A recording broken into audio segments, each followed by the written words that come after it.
Listo. Ok.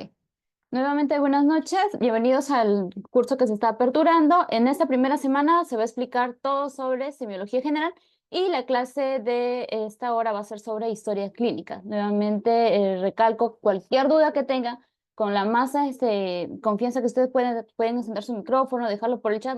Todos los docentes van a tratar de apoyarlos y si en algún momento ustedes tienen alguna duda que nosotros no lo podemos resolver, nosotros lo indagamos, buscamos más información y por el chat de WhatsApp que tienen, igual se los pasamos. El objetivo es que traten de aprender y si tienen dudas siempre pregunten, porque la única forma de aprender es preguntando y si nos equivocamos, igual aprendemos, pero nunca se queden con las dudas. Si tienen alguna duda también me pueden dejar en el correo o en el Instagram y yo encantada de poder apoyarlos. La clase del día de hoy va a tener 3 partes. Vamos a hablar primero sobre la definición de la historia clínica, la estructura de la historia clínica y la nueva historia clínica que se está utilizando, que viene a ser la historia clínica orientada por problemas. En relación a la historia clínica, tenemos que saber qué significa la historia clínica o cómo se define. La historia clínica se define como una narración, pero ¿cómo debe ser esa narración? Esta narración debe ser ordenada y debe ser detallada. Debemos tomar en cuenta cada dato que es importante del paciente. Debemos detallar todos los acontecimientos desde que empezó la enfermedad hasta que esta enfermedad o el paciente decidió acudir a un consultorio médico para buscar ayuda. ¿Y qué tipo de acontecimientos son los que generan que el paciente busque ayuda? Pueden ser problemas físicos, psicológicos o sociales, cualquiera de ellos. Y cada uno de estos datos nos van a poder ayudar para poder llegar a un diagnóstico y por lo tanto apoyar al paciente. ¿Cuál es el objetivo de la historia clínica? Como es un documento, nuestro objetivo va a ser, primero, al redactarlo, que la información que nosotros podamos recopilar ahí, que sea concisa, que sea completa y que sea ordenada. Si es concisa, cualquier médico en cualquier momento revisa esa historia clínica y si está completa, va a poder entender qué patología tiene el paciente. Y si está ordenada, se va a poder entender también cómo esta patología se ha ido evolucionando a través del tiempo en el paciente. La historia clínica cumple ciertas características. Se dice que es un documento médico, es un documento científico, legal, humano y económico. ¿Y por qué decimos que cumple con ciertas características? Por ejemplo, decimos que es un documento médico porque cuando nosotros redactamos la historia clínica vamos a tomar en cuenta las características de la enfermedad que va a tener el paciente. ¿Y qué características tiene esa enfermedad? Tiene signos y síntomas. Signo es todo aquello que es objetivo, que podemos medir. Y síntoma es lo subjetivo que el paciente nos va a mencionar. Por ejemplo, la fiebre es cuantificable, sería un signo. El dolor de cabeza es algo subjetivo que el paciente nos menciona. No lo podemos medir, es síntoma. Y con signos y síntomas nosotros llegamos a un diagnóstico y con ese diagnóstico planteamos una terapéutica, damos un tratamiento. Esa característica es muy importante de la historia clínica. La otra característica es que es un documento científico. ¿Qué quiere decir que es un documento científico? Nosotros, al evaluar varios pacientes con la misma patología, vamos encontrando que esa patología en cada paciente tiene cierta característica o se va desarrollando de forma distinta. Y al evaluar, digamos que 100, 1000 pacientes, llevamos que como captando cuál es el patrón que sigue esa patología. Ese conocimiento que vamos recopilando evaluando distintos pacientes nos ayuda a mejorar el conocimiento que podamos tener sobre alguna enfermedad y por lo tanto buscar soluciones a dichas problemáticas o dichas enfermedades que tenga el paciente. También se dice que es un documento legal. Eso es importante que lo tengamos en cuenta, ya que todo lo que nosotros escribimos en la historia clínica, si en algún momento el paciente decide denunciarnos, todo lo que se ha escrito va a servir de testimonio. Es decir, si nosotros escribimos algún diagnóstico, escribimos la terapéutica de algo, todo tiene que estar justificado. ¿Por qué llegamos al diagnóstico? ¿Por qué dimos cierta terapéutica? Ya que nos vamos a poder defender si es que hemos hecho una buena historia clínica y si hemos hecho una mala historia clínica, también nos pueden denunciar y quitarnos el título de médico. La otra característica es que es un documento humano. Nosotros al leer una historia clínica nos vamos a dar cuenta que hay historias clínicas que están bien hechas y se puede notar que el paciente le ha comentado al médico todas sus dolencias, pero hay otras historias clínicas en las cuales lo que el paciente expresa casi no se redacta. Entonces, ahí nosotros podemos ver que Si se dio una buena relación médico-paciente, se ha podido captar muchos más datos y esa historia clínica es mucho más rica en información, a diferencia de otra en la cual no hubo una buena relación médico-paciente y por lo tanto la historia clínica tiene escasez de información.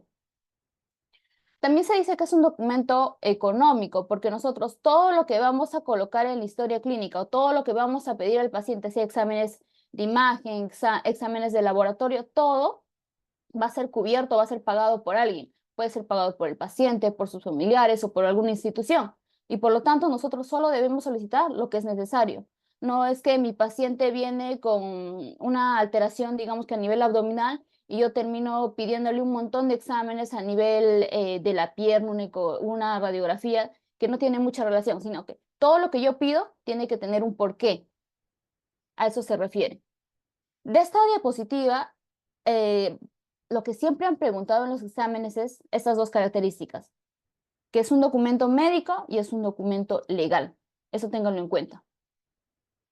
Pasamos ya a la parte de la estructura de la historia clínica. La historia clínica, según la literatura que nosotros revisemos, la estructura varía, pero en común hay una estructura que se comparte. Entre estas tenemos, por ejemplo, la anamnesis, que es la primera parte, que va a estar conformado por subpartes, como por ejemplo los datos personales. Los datos personales también son conocidos como filiación, en el cual nosotros vamos a escribir el nombre del paciente, edad, sexo, entre otros datos, que vamos a detallarlo más adelante. La otra parte de la anamnesis es el motivo de consulta. ¿Por qué el paciente decide buscar ayuda? La enfermedad actual es la ampliación de este motivo de consulta. Y también es importante colocar en la anamnesis los antecedentes, sean antecedentes personales o sean antecedentes familiares. La otra parte, que ya es la parte objetiva, que nosotros vamos a evaluarlo, es el examen físico. El examen físico empezamos con una revisión general del paciente, evaluamos también los signos vitales del paciente y pasamos a hacer un examen por aparatos o por sistemas, un poquito ya más amplio para poder determinar a qué nivel está fallando el organismo. En relación al resumen semiológico, hay varias historias clínicas, varios hospitales que no lo consideran, pero el resumen significa colocar las problemáticas del paciente, porque el paciente no es que tenga solo problemas biológicos, sino también tiene problemas psicológicos, problemas sociales. Todos esos podemos como que armar nuestro checklist y vamos colocando esos problemas para que una vez que tengamos esos problemas, nosotros poder plantear cuáles son esas consideraciones diagnósticas y según el diagnóstico poder elaborar un buen plan de trabajo. En el caso del plan de trabajo, si nosotros no hemos llegado a un diagnóstico definitivo y necesitamos aún corroborar ciertos datos, pedimos exámenes auxiliares, como por ejemplo exámenes de laboratorio, exámenes de imagen, y si ya hemos llegado a un diagnóstico definitivo, podemos empezar con el tratamiento. Y como en medicina, todo se trabaja en equipo, no es que el médico es el único que va a resolver el problema del paciente, también se puede hacer interconsultas. La historia clínica, dependiendo dónde lo estemos revisando, va a tener ciertos datos más o ciertos datos menos. Por ejemplo, si diferenciamos una historia clínica de un paciente internado y de un paciente ambulatorio, ¿en qué se diferencian? En que un paciente internado va a tener dos partes más, la evolución diaria y la epicrisis. La evolución diaria quiere decir que día a día, en la mañana, en la tarde y en la noche, se le va a volver a evaluar al paciente sobre la parte subjetiva, la parte objetiva, y si es que hay alguna variación, un diagnóstico nuevo, se le va colocando, y si es que también hay una modificación del plan de trabajo, se va colocando.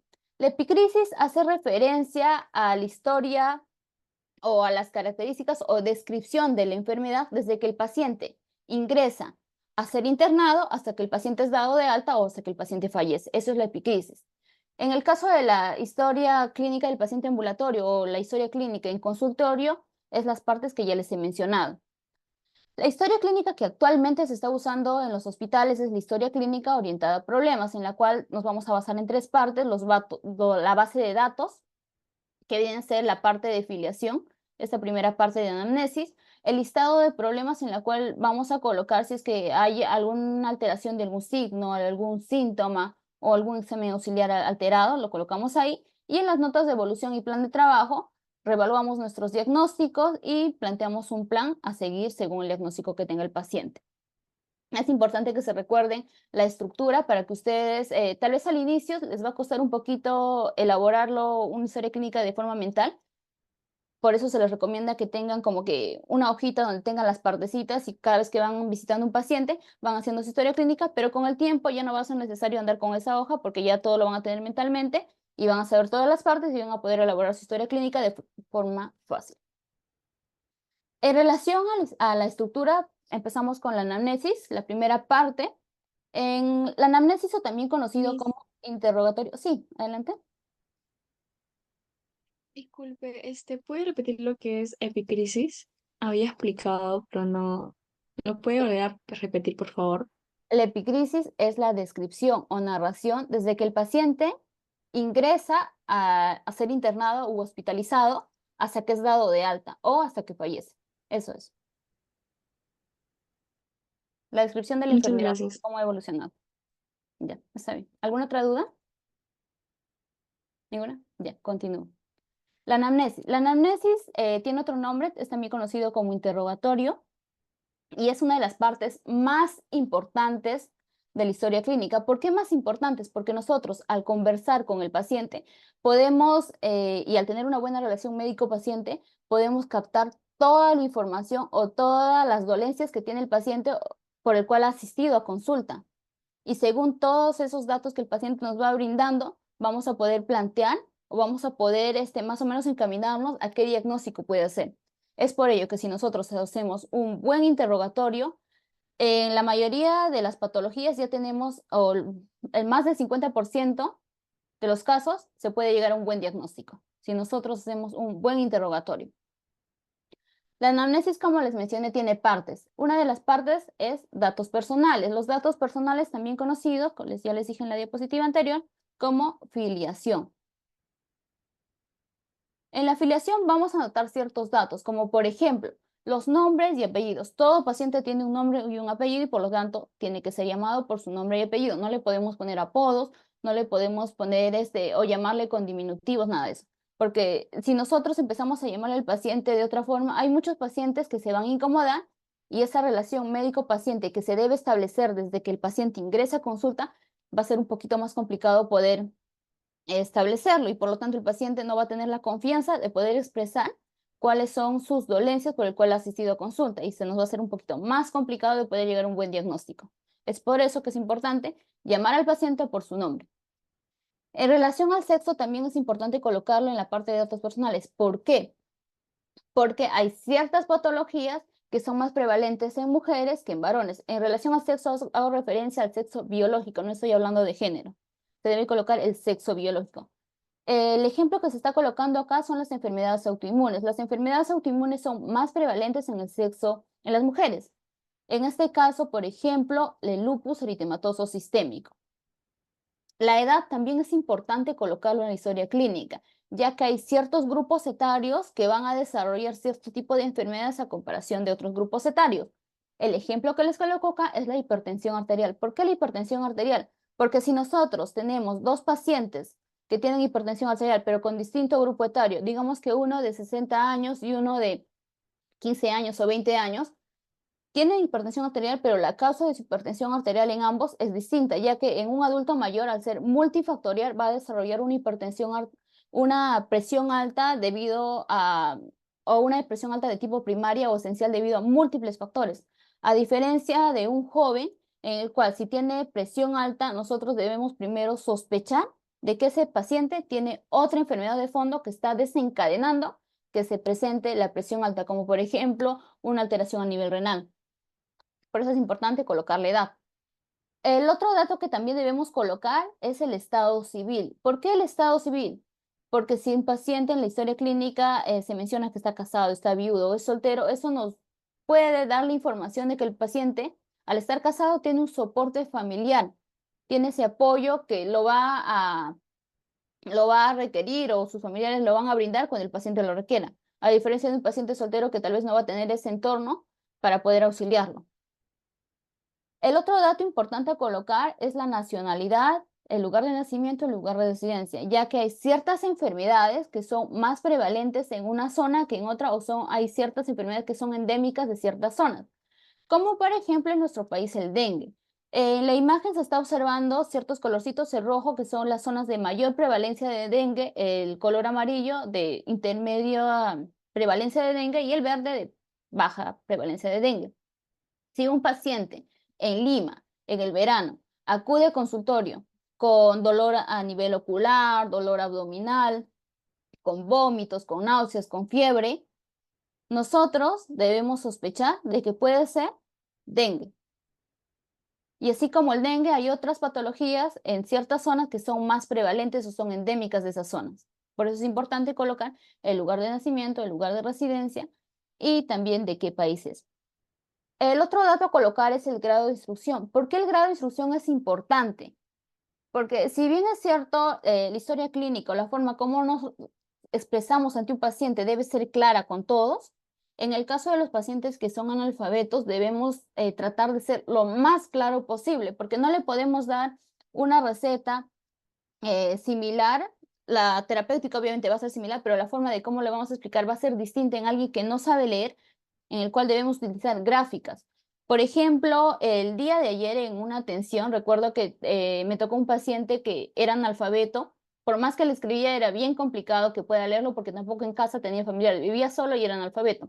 Era un paciente de 55 años, agricultor, y que estaba acudiendo por dolores constantes a nivel de la columna baja, la parte baja de la columna. El diagnóstico al que se llegó fue una lumbalgia y había ciertas recomendaciones a darle al paciente, como por ejemplo el tipo de posición que debe tener al cargar cosas pesadas. En este caso, al escribirle, no me servía de nada poder darle información redactada, ya que no lo iba a poder revisar. Entonces, ¿qué es lo que hice? En un dibujito le enseñé cómo debe alzar las cosas pesadas. Le coloqué de esta forma, que si dobla la columna, el paciente está haciendo más esfuerzo a su columna y no es adecuado, entonces le puse un X, y al otro lado le coloqué otro dibujito en el cual el paciente no doblaba la columna, lo único que doblaba eran las rodillas para poder agacharse y poder levantar las cosas, y le puse un check. Y de esa forma el paciente lo captó más fácil. De forma similar, si nosotros damos tratamiento farmacológico, podemos usar colores, otros dibujos para poder explicar y que el paciente pueda captar dicha información, ya que de nada nos va a servir dar la mejor terapéutica si el paciente no lo ha entendido y no lo va a poner en práctica. El objetivo es que el paciente lo entienda y lo pueda poner en práctica. El otro dato a colocar en los datos personales es la ocupación. ¿Por qué es importante colocar la ocupación? Porque hay ciertas enfermedades ocupacionales en algunas personas, como por ejemplo, en la imagen que se está mostrando, un soldador. El soldador está constantemente expuesto al plomo, lo cual puede generar que el paciente pueda tener saturnismo. En el caso de los profesionales de la salud, constantemente, algunas especialidades más que otras, pueden trabajar con punzocortante, lo cual puede hacer que ellos puedan infectarse con algún virus o alguna enfermedad puedan adquirirlo. El otro dato a colocar acá es la religión. ¿Por qué la religión es importante colocarlo? Ya que hay ciertas religiones que van a prohibir la transfusión sanguínea, como por ejemplo los testigos de Jehová. Es por eso que es importante también consultarles. La raza también es importante colocarlo, aunque hoy en día ya no se dice raza, se dice etnia. Hay ciertas enfermedades que son más prevalentes en ciertas etnias que en otras, como por ejemplo la etnia africana tiene mayor prevalencia de hipertensión arterial a comparación de la etnia europea. El último datito que también debemos colocarlo es persona responsable, ya que en algún momento, si es que el paciente llega a internarse, vamos a necesitar a alguna persona que nos pueda brindar más información sobre la enfermedad del paciente o alguna persona que pueda firmar el consentimiento informado en el caso de que el paciente no pueda firmarlo o pueda ir a cubrir o pagar algún examen auxiliar que se les esté pidiendo. Colocamos el nombre de la persona responsable y qué parentesco tiene con el paciente en esa parte. Acá antes de pasar a la siguiente parte, en grado de instrucción tienen que colocar el último grado de instrucción que ha alcanzado el paciente. Si estudió solo hasta primaria, colocamos primaria completa. Si llegó hasta segundo de secundaria, segundo de secundaria. De esa forma, seamos precisos. Una vez elaborado la parte de filiación, vamos a pasar a la siguiente parte, que es el motivo de consulta. ¿Por qué el paciente acude o busca ayuda? Acude a un centro de salud o busca ayuda. En este caso, puede ser que un síntoma o algún problema psicológico social generó que este paciente vaya a buscar ayuda. Por ejemplo, la tos persistente, la fiebre o un dolor abdominal. Es algo cortito ahí en el motivo de consulta. Y ya ese motivo de consulta lo vamos a ampliar en la parte de enfermedad actual. Esta parte de enfermedad actual vamos a ser más detallistas sobre esa problemática que ha hecho que el paciente busque ayuda. Aquí hay ciertos datos a tomar en cuenta, como por ejemplo el tiempo de enfermedad. En el caso del tiempo de enfermedad, tratemos de ser precisos. ¿Cuánto tiempo el paciente tiene con su enfermedad? Horas, días, semanas, meses o años. Hay ciertas literaturas que lo agrupan en agudo, subagudo y crónico. Este tipo de clasificación no es similar para todas las patologías. Hay patologías en las cuales les van a decir agudo, menos de 2 semanas, subagudo de 2 a 4 semanas y crónico de 4 a más semanas. Pero hay otras literaturas que les van a decir, no, agudo es menos de 4 semanas y crónico es más de 4 semanas y el subagudo no lo consideran. Entonces tengámoslo un poquito de cuidado dependiendo de qué patología, pero más importante que colocar agudo, subagudo, crónico es colocar la hora precisa, el tiempo preciso. El otro dato que también se va a colocar en la enfermedad actual es la forma de inicio. ¿Cómo empezó la enfermedad? Si la enfermedad empezó de forma brusca, de un momento para otro, es una forma de inicio súbito. Y si la enfermedad ha empezado de forma gradual, estamos hablando de insidioso. El otro nombre del súbito lo van a encontrar en algunas literaturas como brusco y el insidioso lo van a encontrar como gradual. Por ejemplo, el infarto agudo de miocardio se caracteriza por empezar en minutos. El paciente empieza a presentar un dolor opresivo en el pecho con irradiación hacia el cuello, irradiación hacia el miembro superior, cuya evolución es rápido, no es que está con eso una semana, un mes, no, es muy rápido y se tiene si el paciente al menos conoce sobre esos datos o alguien le ha informado, va a saber cuándo buscar ayuda. A diferencia del otro ejemplo que se le está colocando la obesidad, cuyo inicio es de forma insidiosa, es gradual. No es que nosotros hoy día pesamos 50 y al otro día estamos pesando 80, 90 kilos, no. La obesidad se va desarrollando poco a poco debido a factores de la alimentación, la mala alimentación, la inactividad física, entre otros factores. El otro dato acá a colocar es el curso. ¿Qué significa el curso? Es decir, cómo la enfermedad está evolucionando. Puede ser de 3 formas. Puede ser progresivo, estacionario, intermitente. En el caso del progresivo, la enfermedad va a empezar con una intensidad baja y esta va a ir incrementándose conforme el tiempo vaya pasando. Por ejemplo, el paciente puede empezar con un dolor abdominal de intensidad 5/10, 3/10, en una escala de dolor. Y en unos días, esta escala de dolor ya es 10/10. En el caso del estacionario, la intensidad del dolor se va a mantener desde que aparece hasta el día en que el paciente va a buscar ayuda. Y el intermitente se caracteriza porque aparece, desaparece, aparece y desaparece. El ejemplo aquí a colocar sería la fiebre en el caso de la tuberculosis. La fiebre en la tuberculosis se caracteriza por aparecer generalmente en las noches y durante el día casi no hay fiebre. Podríamos colocar ese ejemplo. En el caso del estacionario, podríamos colocar como ejemplo la dermatitis atópica. El prurito en la dermatitis atópica se va a presentar durante el día, todo el día y durante la noche, porque la piel de un paciente atópico es seca, por lo tanto le va a picar en cualquier momento. Y si queremos hablar de una intermitente de prurito, también podríamos colocar el ejemplo de una carosis. En una carosis, el prurito, el rascado, la sensación de rascado en el paciente se presenta generalmente durante las noches. Eso podría ser otro ejemplo. La otra información a colocar en la enfermedad actual es el relato cronológico y como su nombre lo menciona, tiene que ser cronológico, tal cual están apareciendo los signos y síntomas. Tiene que ser una redacción muy ordenada para poder entender cómo la enfermedad ha evolucionado. Y para eso, lo que yo siempre recomiendo a mis estudiantes es que antes de redactarlo en la historia clínica, primero tengan una hojita aparte en la cual dibujen su línea de tiempo y en esa línea de tiempo empiecen a redactar qué es lo que apareció primero. Por ejemplo, el paciente, digamos que tengo una paciente Juanita. Juanita me dice que hace dos días empezó a presentar dolor abdominal. Ya, su síntoma fue dolor abdominal. Y a Juanita le digo, ¿y qué pasó con ese dolor abdominal? ¿Se ha mantenido tal cual ha aparecido o tal vez te duele más? ¿Qué pasó? Juanita me dice, ese dolor abdominal cada día me está doliendo mal. Aquí vamos a colocar el día de hoy, es decir, el día que acude a consulta y me dice, y actualmente me duele más. Si al inicio le dolía, digamos que de una escala de 3/10, actualmente le está doliendo 8/10. Y así lo dibujo y voy entendiendo. Juanita me dice, el día de ayer ya empecé a presentar vómitos. Acá sería hace un día. Hace un día que ha presentado vómitos. También ha presentado, digamos que fiebre. Y así de cada una de estas voy caracterizándolo. Su vómito, qué características tuvo, cuántos vómitos tuvo, su fiebre también, qué características tuvo. De tal modo que cuando yo ya elaboré mi línea de tiempo, al momento de pasarlo a la historia clínica va a ser mucho más fácil porque ya lo tengo todo ordenado. A diferencia de que si Juanita me dice, yo empecé con dolor abdominal y me detalló todo sobre el dolor abdominal y yo pensé que ya había terminado, pero Juanita me dice, también presenté tal cosa, pero ya había terminado yo de redactar, entonces tengo que borrarlo y en la historia clínica no podemos usar corrector. Entonces tengamos cuidado en esa parte. Algo importante del relato cronológico es cómo lo vamos a redactar.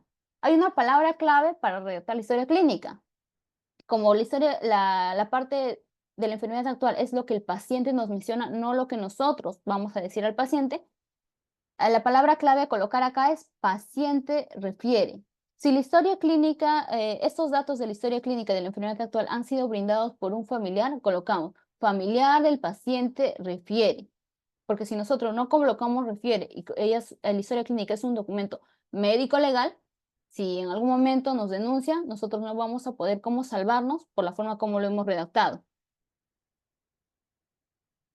En relación a esa molestia que ha hecho que el paciente acuda a consulta, tratemos de caracterizarlo, tratemos de ser detallistas, coloquemos en qué parte está localizado, qué calidad tiene esa molestia, la intensidad, tal vez cuándo apareció, cuánto ha durado, en qué frecuencia, qué otros factores están asociados a esta.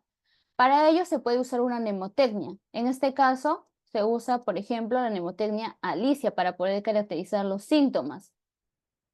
En la A de cuándo apareció, la L de dónde está localizado. En el caso de la I, si se está irradiando o no se está irradiando alguna zona, la C de característica, en el caso de la I de la intensidad, en el caso de la A, si es que hay algún agravante, algún atenuante que hace que ese síntoma se modifique. Y la M de si el paciente ya ha recibido alguna medicación por esa sintomatología o molestia que tiene. Y así lo podemos caracterizar un poquito más y ser más detallistas o tener más información para nosotros poder llegar a un mejor diagnóstico. El ejemplo que se les coloca acá es una cefalea tensional y una migraña. Por ejemplo, la aparición de estas dos, en el caso de la cefalea tensional, se va a caracterizar porque se va a localizar en forma de vincha. Una vincha con irradiación hacia la parte cervical posterior. Y en el caso de una migraña, generalmente es hemicraniana. Si hablamos de la intensidad de los dos tipos de dolor de cabeza, porque ambos son dolor de cabeza o cefalea, en el caso de una cefalea tensional se caracteriza por tener una intensidad de dolor de 2 o 3 sobre 10.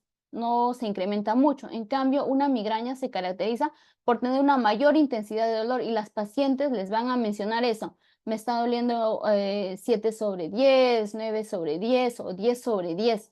En el caso de la cefalea tensional, esta suele mantenerse en el tiempo, casi no varía, es muy raro que varíe. En cambio, la migraña tiene ciertos factores que van a hacer que se desencadene y cuando se desencadena ese dolor es muy intenso.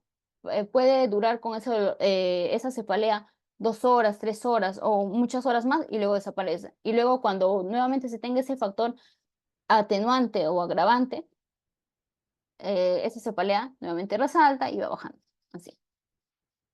Otro dato a colocar en la parte de la enfermedad actual también son los datos negativos. Los datos positivos es todo aquello que es una molestia para el paciente, pero los datos negativos, como por ejemplo, si el paciente vino por dolor abdominal, yo necesito preguntarle si es que ha tenido o no ha tenido fiebre. Si me dice, no he tenido fiebre, ya, ese dato también debemos colocarlo, porque la aparición de fiebre nos puede indicar que el paciente tal vez tenga alguna infección. A eso me refiero con datos positivos y datos negativos. El dato positivo en ese ejemplo que les he colocado sería el dolor abdominal y el dato negativo sería la ausencia de fiebre, niega fiebres. Ya, me parece que dejaron una. ¿Alguno levantó la manita? En Sí, el chat profesor, me ¿me lo escucha? explica. ¿Me Sí, escucha? adelante. ¿Me escucha? Sí, sí, Sí. adelante. Buenas noches, profesora. Quería contarle con respecto a la migraña. Bueno, es frecuente, ¿no? hay pacientes que manifiestan migraña, ¿no? Dolor en la cabeza, ¿no? Ujú. Preguntarle si un mecanismo así, fisiopatológico que pueda explicar un poco la migraña, porque a veces la asocia con hipertensión arterial, ¿no? Pero ahí recordando las clases de fisiopatología, mayormente es asintomática, no es hipertensión, ¿no? Y a veces no se sabe la causa, ¿no? Hay una Ya, asociación entre migraña y presión arterial, o ¿qué situaciones podrían provocarlo? Gracias, doctora. ya, va a ser una explicación corta, porque más nos vamos a centrar en historia clínica, pero hay varias teorías que explican la migraña. Una de esas, y la más aceptada, es que se da una vasodilatación a nivel de los vasos sanguíneos a nivel cerebral, y esa vasodilatación es lo que va a generar el dolor. Es por ello que cuando un paciente tiene migraña, se le recomienda que si empieza su dolor de cabeza, que en este caso el tratamiento que se le vaya a dar, y uno de los tratamientos que se utiliza como primera línea es el paracetamol de 1 gramo, dependiendo del peso que tenga el paciente, o de 500 miligramos, que lo tome antes de que pase 30 minutos de que ha empezado ese dolor de cabeza, porque si ya pasa 30 minutos, esa vasodilatación es mayor y por lo tanto poder calmar ese dolor de cabeza va a ser un poquito más difícil, a diferencia de que lo tome su medicamento en ese lapso de 30 minutos. A eso se refiere. ¿Alguna otra duda antes de pasar al siguiente? Gracias. Ujú. Ya. Profesora, disculpe que la interrumpa, pero en todo caso pasará de que el paciente estuviera ya con migraña, se tendría que dosificar otro, otra, otro medicamento más fuerte que el paracetamol o tomar dos paracetamol juntos. Se le va evaluando, porque Póngase recordemos, que, sí, sí, adelante. por ejemplo, póngase que esté lejos de la ciudad, no haya farmacias, ¿no? Entonces, ¿qué es lo que uno podría hacer ante la situación, no? Pues tú trabajas en postas alejadas y solamente medicamentos básicos, por ejemplo, paracetamol, pero uno no le hace efecto, se le podía recomendar dos para que le calme el dolor, en caso sea muy intenso. La dosis máxima que vamos a usar va a ser el de 1 gramo. Si es más, también empezamos a dañar el hígado. Lo que sí más bien podemos hacer en el primer nivel de atención es darle ciertas recomendaciones que el paciente debe tomar en cuenta, como por ejemplo, si el paciente ya notó cuáles son los factores que desencadenan ese dolor de cabeza, como por ejemplo la luz intensa, el ruido intenso, tal vez consumir comidas grasosas o muy azucaradas, que en algunos pacientes que me ha tocado atenderlos me han mencionado ello. Si esos son los factores desencadenantes, entonces decirle, evitar esos factores. Hay otros pacientes que mencionan que después de una discusión fuerte en casa, minutos después, empieza su dolor de cabeza intenso. La migraña tiene múltiples factores, factores hormonales, factores desencadenantes que pueden ser algunos tipos de alimentos, aunque no está muy detallado en la literatura. Hay otros factores que pueden ser hormonales, por eso que la migraña es más prevalente en las mujeres que en los varones, y así múltiples factores. Tratar de reconocerlo y recomendarle que los evite, más que nada. Y la terapéutica, una que sea más compleja, ya si en el primer nivel de atención no se ha logrado resolver, al encontrar cuál puede ser la causa que esté más relacionada, se puede tratar incluso con antidepresivos si la causa es algún factor psiquiátrico. ¿Alguna otra duda? ¿Ninguna? Bien. Antes de pasar a la siguiente diapositiva, en esta diapositiva tienen que tener en cuenta estas primeras partes que se les ha explicado. La afiliación, qué datos tomar en cuenta. En el caso de la enfermedad actual, siempre coloquen cuándo ha aparecido esa enfermedad, cuánto tiempo tiene la enfermedad, porque si no colocan, va a ser un poquito más complicado poder llegar a un buen diagnóstico. Del mismo modo, la forma de inicio del curso y sean muy ordenados en el relato cronológico. Y ahí redacten lo que el paciente les menciona, no lo que ustedes suponen. Ya, la siguiente diapositiva. Continuamos con la estructura, pero ya nos centramos en la parte de funciones biológicas. En las funciones biológicas está el apetito, la sed, la orina, deposiciones, sueño y variación ponderal.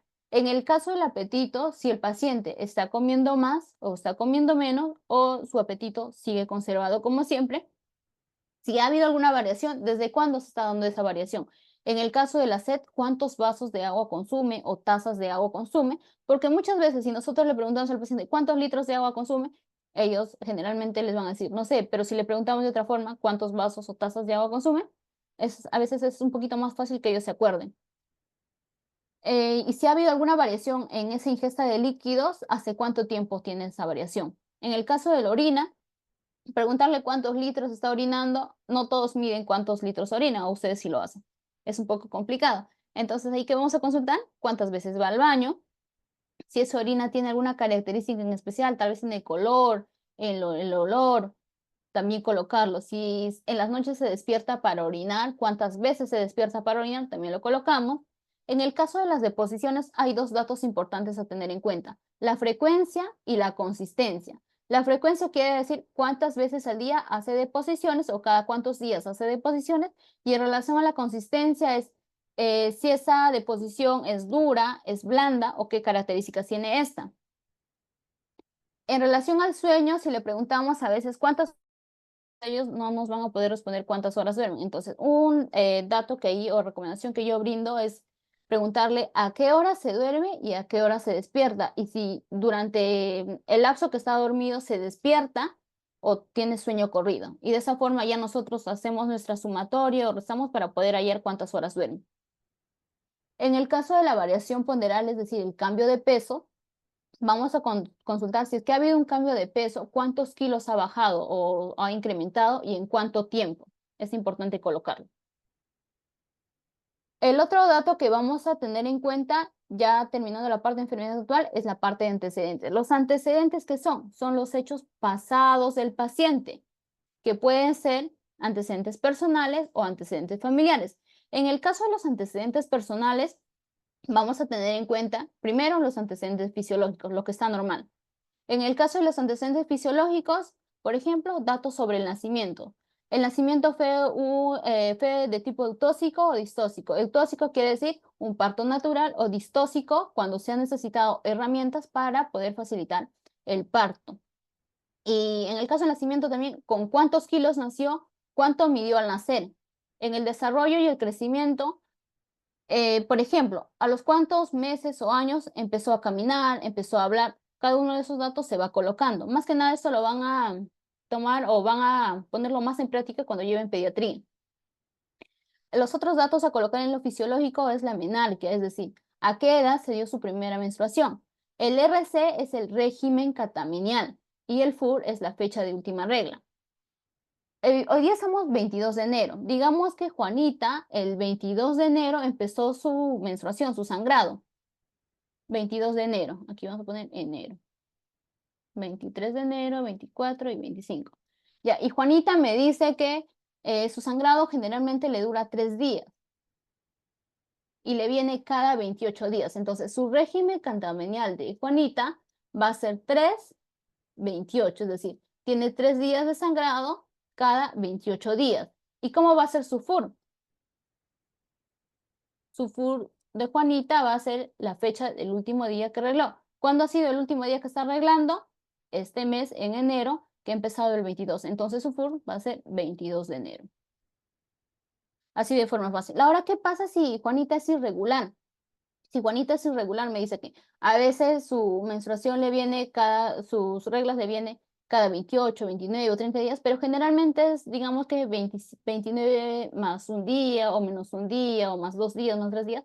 Si es 28 días más menos, le podemos colocar más menos 2 días. Así a veces se puede colocar para que nos brinde un poquito más de información, pero lo más común es colocarle esto de acá. O entre paréntesis se le coloca irregular. Si solo colocamos 328 significa que es regular, pero si entre paréntesis le agregamos un datito más, puede ser que sea irregular. Ahí es importante colocarlo. También vamos a consultarle cuándo ha empezado su vida sexual, ya que si alguien ya empezó su vida sexual, eso puede también ser parte de un factor de riesgo para poder adquirir enfermedades infectocontagiosas y tomar en cuenta otras características más. En el caso de los embarazos, también consultamos cuántos embarazos ha tenido, los partos, la lactancia y todo eso. Ya pasando a los antecedentes patológicos, si es un niño, consultamos sobre sus antecedentes o enfermedades infantiles que ha tenido, varicela, poliomielitis o alguna otra enfermedad. Si es que es un adulto, aparte de preguntarle sobre estos antecedentes que tuvo en la niñez, le vamos a preguntar sobre antecedentes que está teniendo ya de adulto. Entre estos antecedentes de adultos pueden ser 4 tipos. Pueden ser médicos, pueden ser quirúrgicos, obstétricos o ginecológicos y los psiquiátricos. En el caso de los médicos, vamos a consultarle si es que tiene una enfermedad anterior diagnosticada. Ojo, tiene que ser diagnosticada, no lo que el paciente cree. Porque a veces si le preguntan a ustedes, ¿ha tenido alguna enfermedad? Y el paciente dice, sí, sufro de dolor de barriga hace 5 años. ¿Pero le han diagnosticado en el hospital? No, solo sufro de barriga. No, no es lo mismo. Tiene que ser diagnosticada. Si esa enfermedad ha sido diagnosticada, ¿qué medicamentos le han dado o qué tratamiento ha seguido para esa enfermedad diagnosticada? ¿Hace cuánto tiempo ha tenido esa enfermedad y qué tratamiento siguió? También vamos a consultarle si es que tiene alergias, alergias a algún medicamento, alergias a alguna comida. En el caso de inmunizaciones, si ha recibido todas sus vacunas o no ha recibido todas sus vacunas. Si es pequeño, le pedimos su tarjeta de vacunación y ahí podemos verificar qué vacunas ha tenido. Y si ya es mayor, consultarle, ¿no? Las que se acuerda o si dice completo, ya entre paréntesis le colocamos inmunizaciones completas. Ojo, entre paréntesis o entre comillas porque es un dato que nos está brindando el paciente. El otro dato a colocar en antecedentes son los antecedentes quirúrgicos. Aquí vamos a colocar si el paciente se operó por algún motivo, hace cuánto tiempo se operó, qué tipo de operación y por qué se operó. Tal vez fue una operación abierta o una operación cerrada. La operación abierta es conocida como laparotomía y la operación cerrada es conocida como laparoscopía. En el caso de los antecedentes obstétricos ginecológicos, vamos a colocar uno de los datos que se utilizan en antecedentes obstétricos ginecológicos, vienen a ser el Gestapara. ¿Qué es el Gestapara? En el Gestapara vamos a tomar en cuenta 4 datitos. Muy claro ahí. En el caso de la G, el número de gestaciones que ha tenido la paciente. En el caso de la P, es decir, los partos que ha tenido, vamos a tener en cuenta, por ejemplo, la primera. Voy a colocarlo sino acá. Gestaciones. Esta otra de acá, vamos a subir más abajo y ahí.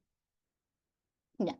Esta primera P, vamos a colocar el número de embarazos a término. Embarazos a término. ¿Y cuándo es un embarazo a término? Cuando es mayor o igual a 37 semanas. En este cuadradito siguiente vamos a colocar los embarazos pretérmino. ¿Cuándo es pretérmino? Cuando es menor a 37 semanas. El siguiente cuadradito o línea lo que vamos a colocar es si ha tenido algún aborto o no ha tenido algún aborto. Y en este último, los números de hijos vivos. Eso es lo que se coloca.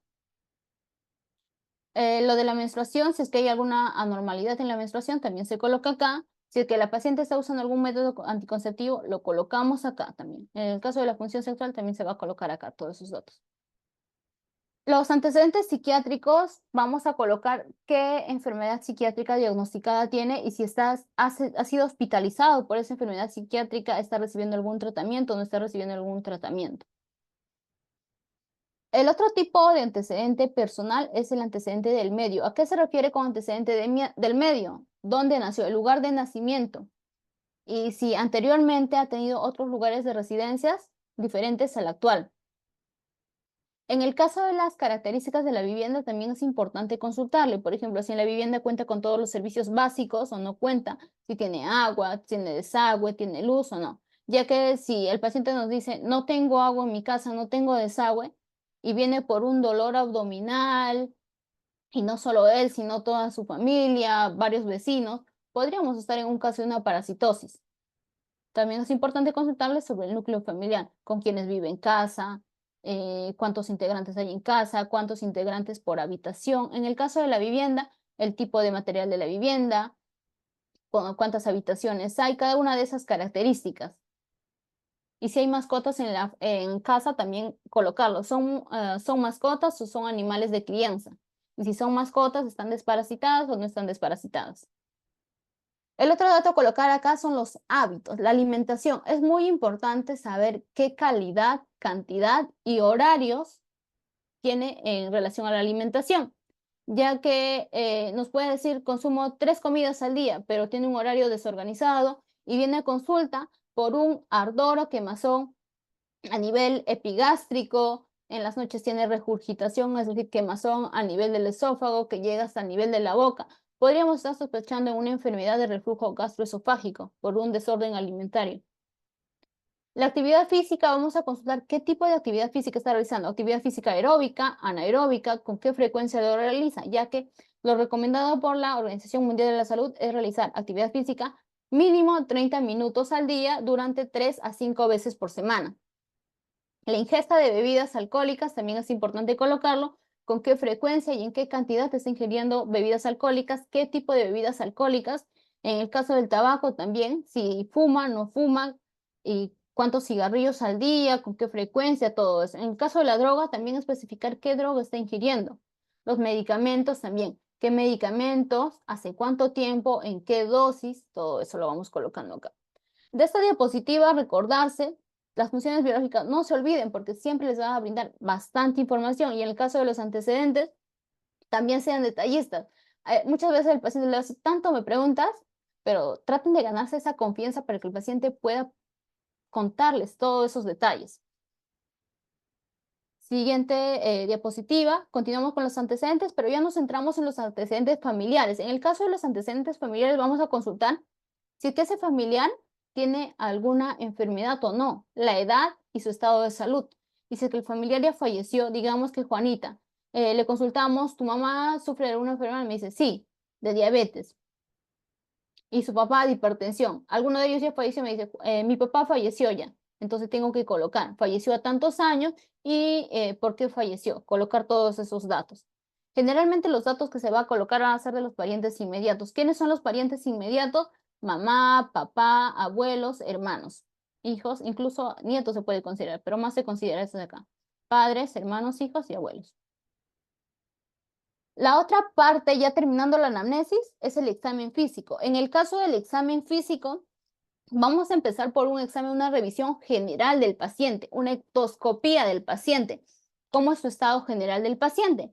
En este caso, evaluamos su estado de nutrición, su estado de hidratación, y también vamos a evaluar cómo el paciente entró a consulta. No es lo mismo que un paciente ingrese con una posición antálgica, es decir, encurvada, tocándose a nivel abdominal debido a un dolor insoportable, a que un paciente ingrese a consulta parado, bien vestido, bien arreglado, y el otro paciente a las justas pudo ponerse una casaquita y vino con su pijama. Entonces, ese dato, cómo el paciente ingresó al consultorio, cómo ingresó a emergencia, ya nos está brindando cierto tipo de información, nos puede brindar información de qué tan intenso ha sido la molestia que ha tenido el paciente, que ha hecho que el paciente busque ayuda.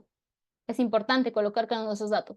En el caso de la fascia, hay ciertas patologías que les van a dar fascias características, como por ejemplo el síndrome de Cushing. En el síndrome de Cushing, ustedes piensen en Papá Noel. ¿Cómo es la cara de Papá Noel? Tiene una cara redonda, Papá Noel, con la carita roja, las mejillas rojas, es decir, rubicunda.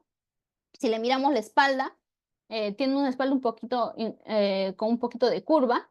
Eso es lo característico del síndrome de Cushing. Una cara en luna llena, plétoras faciales, incluso vamos a encontrar hirsutismo. A nivel abdominal le vamos a encontrar las estrías rojo-violáceas, entre otras características.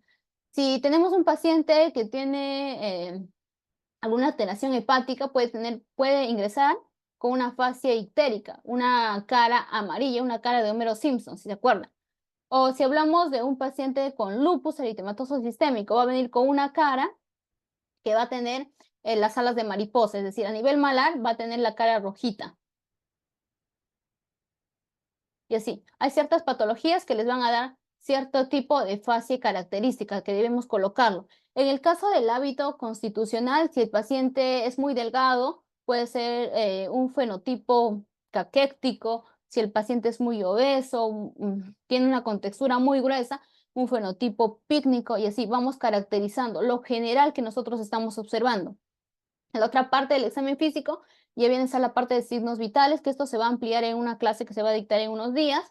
Es importante colocar la presión arterial y las unidades que se utiliza para cada uno de estos signos vitales. La presión arterial en milímetros de mercurio, la frecuencia respiratoria por minuto, la frecuencia cardíaca por minuto en cuánto está, la temperatura en grados Celsius a cuánto está llegando, la saturación de oxígeno que tiene el paciente. Aquí debemos tener en cuenta a qué altitud estamos, ya que la saturación de oxígeno varía según la altitud de nivel del mar que nosotros nos encontremos. La fracción inspirada de oxígeno también es importante colocarlo, ya que si nosotros no estamos recibiendo oxígeno por una cánula o tal vez por una máscara o un ventilador mecánico, el FiO2 es 0.21, pero ya si nosotros utilizamos ciertas máquinas, ese FiO2 va variando dependiendo de la concentración de oxígenos que se va colocando. Otro dato importante a colocar acá, que no es parte de los signos vitales, pero se suele colocar acá, es el peso y la talla, ya que estos dos datos nos dan un valor que es muy importante, que viene a ser el índice de masa corporal, que es un indicador de cómo está la constitución fenotípica del paciente.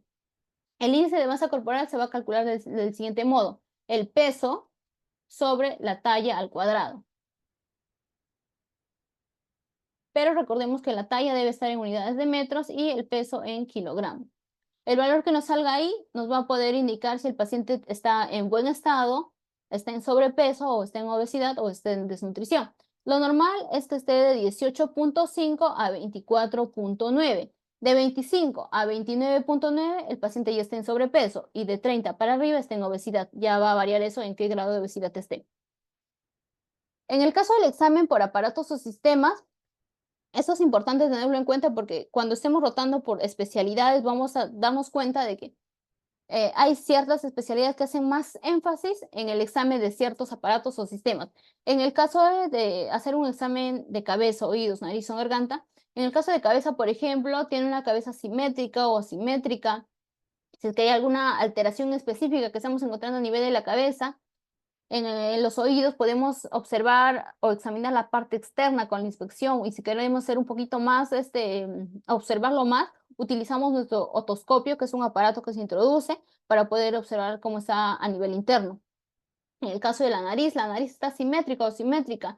Tal vez encontramos alguna lesión a nivel de la nariz. En el caso de la garganta, hay alguna secreción amarillenta, verdosa, o tal vez está eritematosa, o ha pasado algo a ese nivel, lo colocamos. Tratemos de ser detallistas. En el cuello, tal vez encontramos ganglios palpables, la tiroides está palpable, tal vez se ha incrementado en volumen, o qué características tiene esa, lo detallamos ahí. En el caso de las mamas también, al hacer el examen, a la inspección cómo está, tal vez hay incremento de la vasculatura. Al palparlo, tal vez encontramos ciertos nódulos o masas. Si estos nódulos o masas son movibles, ¿qué características tienen? Todo eso lo vamos detallando. En el caso de la piel y del tejido celular subcutáneo, también es otro campo un poquito más amplio. Eso lo vamos a desarrollar el día viernes. En el caso de la piel, empezamos con la inspección. A veces nos podemos apoyar de un aparato que se llama dermatoscopio, que es un microscopio pero pequeñito, especial, que se utiliza en dermatología para poder observar las características específicas de los tipos de lesiones que están apareciendo a nivel de la piel. En el caso del tejido celular subcutáneo, si es que hay algún incremento del tejido adiposo o no, también se va colocando. En el respiratorio, a la inspección, el tórax está simétrico, está asimétrico. Si lo palpamos, encontramos tal vez alguna alteración o no. A la percusión, hay alguna anomalía. A la auscultación, al escucharlo con el estetoscopio, el murmullo vesicular, ¿cómo está? ¿Está incrementado? ¿Está disminuido? Escuchamos tal vez un ruido agregado, lo colocamos todo ahí. En el cardiovascular también nos vamos a apoyar del estetoscopio para poder escuchar los ruidos cardíacos. Los ruidos cardíacos están incrementados de intensidad, estamos escuchando soplos, no hay soplos. También evaluamos los pulsos, no solo los pulsos a nivel central, sino los pulsos periféricos, eso es importante. Por ejemplo, en un paciente diabético, evaluar el pulso periférico, el pulso a nivel de los miembros inferiores, lo debemos realizar, ya que una de las complicaciones que se suele presentar en la diabetes es el pie diabético.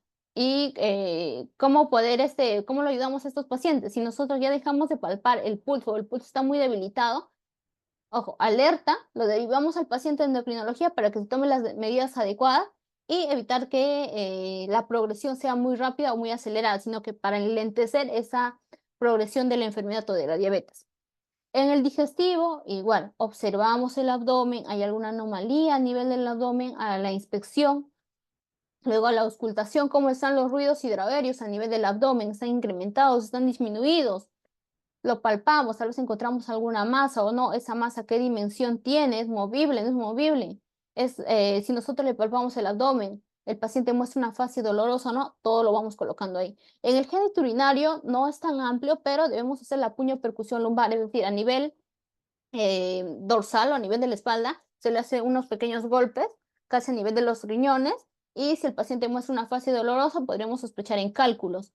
A nivel anterior, lo que se hace es hacer una leve presión en los puntos renulaterales, que también se les va a explicar cuando se lleve el capítulo genitourinario. Si es que estos puntos renulaterales son positivos o son negativos, se va evaluando todo eso. En el músculo esquelético evaluamos la fuerza muscular. En la parte osteoarticular, los movimientos que el paciente realiza, ¿están limitados, no están limitados? ¿Qué rango de movimiento está alcanzando el paciente? En el neurológico vamos a evaluarlo con la escala de Glasgow, que también se les va a explicar cuando se lleve neurología, la escala de Glasgow, cómo está la respuesta ocular del paciente, la respuesta verbal, la respuesta motora, y según eso sacamos la puntuación y colocamos escala de Glasgow de tanto. Evaluamos si es que hay alguna alteración en los reflejos y todo eso. Tratemos de ser detallistas y todo esto se va a ampliar mucho más cuando vayamos pasando clase por clase, porque hay una clase específica para cada uno de estos temas. El resumen semiológico, como les mencioné, no es que se escriba en todas las historias clínicas, pero es importante tenerlo en cuenta porque una vez que nosotros hemos hecho la anamnesis y el examen físico, ya podemos reconocer qué problemas tiene el paciente. Entonces hacemos nuestro checklist de cuáles son esos problemas, porque esos problemas pueden ser síntomas, pueden ser signos o una alteración del examen auxiliar o antecedentes. Hacemos nuestro checklist y según ese checklist ya podemos ir asociando ciertos problemas para poder armar nuestros diagnósticos. Y una vez que tenemos ya el diagnóstico, si el diagnóstico, hemos llegado a un buen diagnóstico con la anamnesis y el examen físico, ya empezamos con nuestra terapéutica. Pero si aún estamos dudando de que puede ser o no puede ser, el diagnóstico aún va a ser presuntivo. Y si aún es presuntivo, tenemos en cuenta también nuestros diagnósticos diferenciales, ya que si nosotros hacemos los exámenes respectivos y llegamos a la conclusión de que este diagnóstico presuntivo no era, entonces tenemos la posibilidad de que los diagnósticos diferenciales que se han planteado puedan ser uno de ellos el diagnóstico que tenga el paciente. Y de esa forma no se pierde tiempo, porque si solo planteamos un diagnóstico y luego lo descartamos, no es ese diagnóstico, nuevamente tendríamos que hacer el estudio. Y lo ideal es no perder el tiempo para poder apoyar más rápido al paciente. Es por eso que también se plantean diagnósticos diferenciales. El plan de trabajo, ya la última parte de la historia clínica.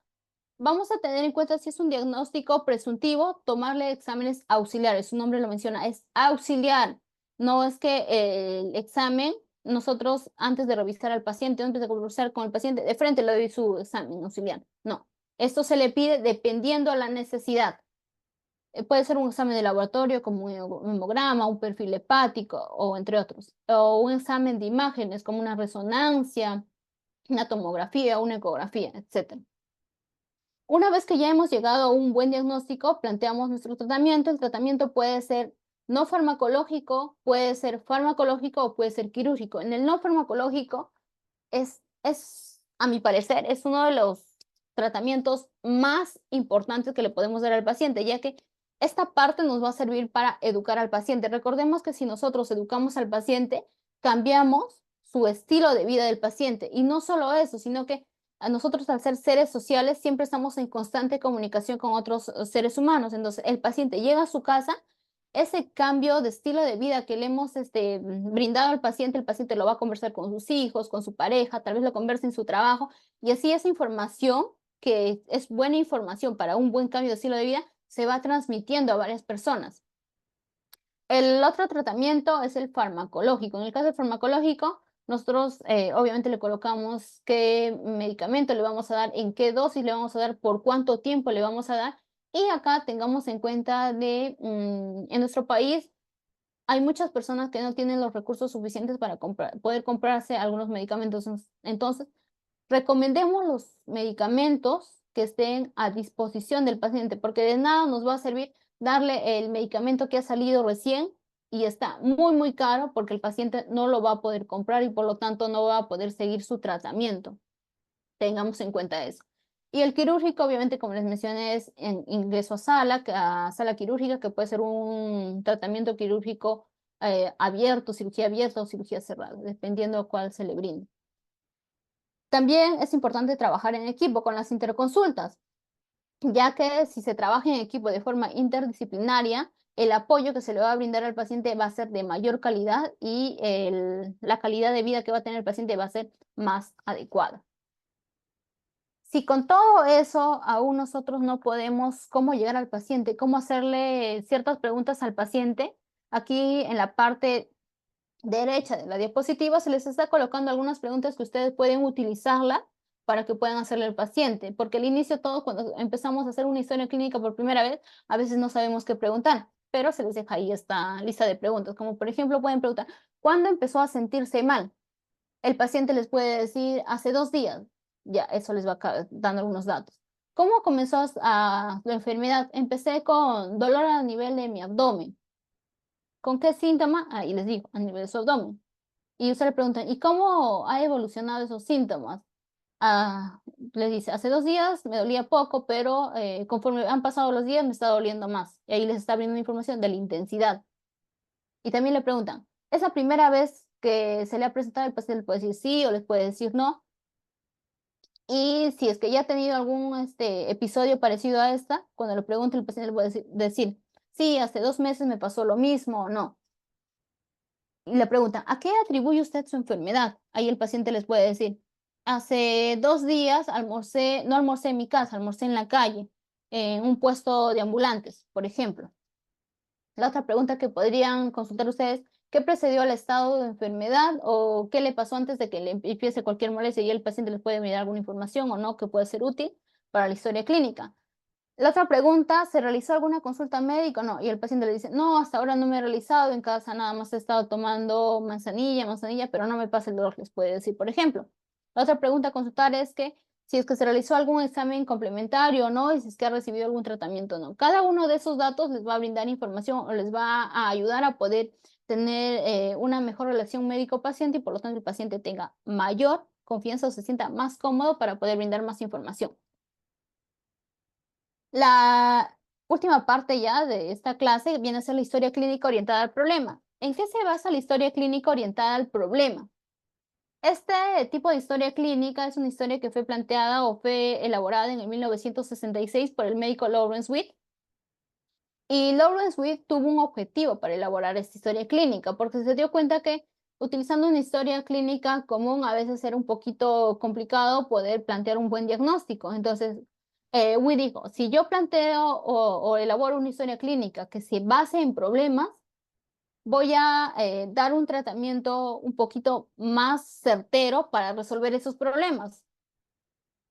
Es por eso que el objetivo acá, que Witt lo mencionó, es ordenar y expresar los problemas que le aquejan al paciente. Ojo, es lo que le aqueja al paciente, no lo que nosotros observemos en el paciente. Si para el paciente tener una mancha en la cara es un problema, debemos resolver ese problema.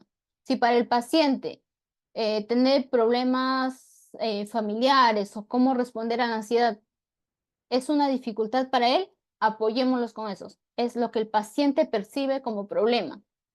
Es por eso que la definición de problema que da Witt es todo aquello que requiere diagnóstico, manejo posterior y que esté interfiriendo con la calidad de vida, pero de acuerdo a la percepción del paciente, no lo que nosotros percibimos, lo que el paciente percibe como dificultad o como problema.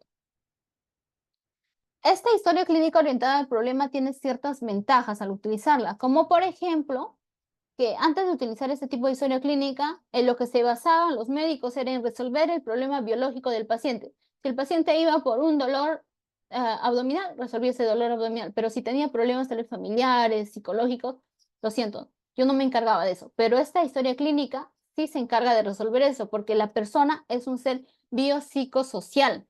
Entonces, si el paciente tiene un problema biológico, un problema psicológico, un problema social y cualquiera de estas esferas está alterada, el paciente va a estar alterado, su salud o su calidad de vida va a estar alterado.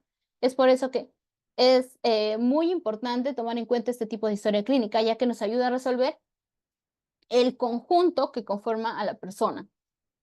La otra ventaja de este tipo de historia clínica es que esta historia clínica nos va a ayudar a diferenciar un problema que es temporal, que dura poco tiempo, de un problema que es de largo tiempo, que requiere más seguimiento. El ejemplo que les puedo colocar acá es una persona que se va a la playa, está expuesto al sol y luego regresa a su casa y empieza a sentir bastante quemazón, bastante prurito. ese problema es corto tiempo, porque una vez que la piel se regenere, ese prurito va a desaparecer en pocos tiempos, a diferencia de un paciente que ya está con 2, 3 meses con tos con sangre, con fiebre en las noches, ha adelgazado bastante. Ahí estamos en un caso de una tuberculosis y esa tuberculosis requiere seguimiento dependiendo de qué tipo de tuberculosis es. Si es una tuberculosis de fácil tratamiento, localizada, puede ser un tratamiento de 6 meses, o si es una tuberculosis resistente o multirogo resistente, el tratamiento ya se va ampliando por más tiempo y vamos a necesitar dar un seguimiento por más tiempo. La otra ventaja de esta historia clínica es que nos facilita poder recopilar datos, ya que los datos que se recopilan no solo son de un tipo biológicos, como los mencioné, sino son de más característicos como psicológicos o sociales. Y la otra ventaja es que va a facilitar el trabajo en equipo, el trabajo interdisciplinario para poder resolver cada una de estas esferas que conforman al paciente. La historia clínica orientada a problemas tiene una estructura, tiene 3 partes: la base de datos, en la cual está conformada la anamnesis, que viene a ser la afiliación, enfermedad sexual, todo lo que se les ha mencionado en las diapositivas anteriores, el examen físico y los exámenes auxiliares. El listado del problema va a ser esa molestia que el paciente percibe, ya sea de la parte subjetiva u objetiva, que nosotros vamos a tener en cuenta acá para poder resolverlos. Y en la nota de evolución hay una mnemotecnia que se sigue, el SOAP.